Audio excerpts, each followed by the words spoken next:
ഓരോ പ്രഭാതവും തരണേന് ഈശ്വരന് നന്ദി പറയുക. പിന്നെ ഇന്നെന്താ വെക്കേണ്ടതെന്നുള്ളത് ഇന്നലെയൊക്കെ ചെറിയൊരു പ്ലാനിങ് ഒക്കെ നമ്മൾ ചെയ്യാറുണ്ട്.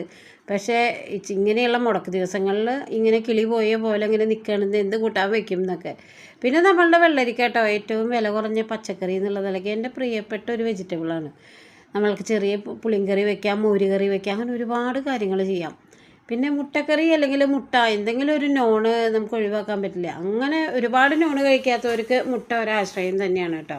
പിന്നെ നമ്മളുടെ ഇലക്കറികൾ ഇത് സാമ്പാർ ചീരാന്ന്, ഉലുവ ചീരാന്ന്, അങ്ങനെ പല പേരുകളിൽ അറിയപ്പെടും. ഇതിൻ്റെ വിത്ത് എന്ന് പറയുന്നത് ഇത് ഈ നടുവിൽ കാണുന്നത് ഇതാണ് കേട്ടോ. ഇതിലൊരു 3-4 സീഡ് ഉണ്ട്. ഇത് നമ്മൾ ഇട്ട് കഴിഞ്ഞാൽ വീണ്ടും ഇതിങ്ങനെ വീണ്ടും പടർന്ന് മുളച്ച് വരും കേട്ടോ.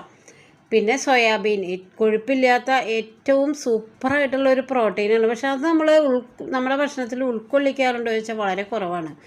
എല്ലാവരും ഈ ഒരു മീറ്റിൻ്റെ മസാലയൊക്കെ ഇട്ടിട്ട് ഒരു കറി വയ്ക്കും. പക്ഷേ സോയാബീൻ തോരൻ വെക്കാം കേട്ടോ. ഇലക്കറിയും സോയാബീനും കുറച്ച് ഗ്രീൻ പീസൊക്കെ നമ്മൾ ഓൾറെഡി വെള്ളത്തിലിട്ട് ഉപ്പിട്ട് വേവിച്ച് വെച്ചാൽ ഇതുപോലെ മുട്ടയൊക്കെ ഇട്ട് ചിക്കി എടുത്ത് നല്ല അടിപൊളി ഒരു തോരൻ, ഇത്തിരി തേങ്ങയും കൂടി ഇട്ട് കഴിഞ്ഞാൽ അടിപൊളിയായി കേട്ടോ.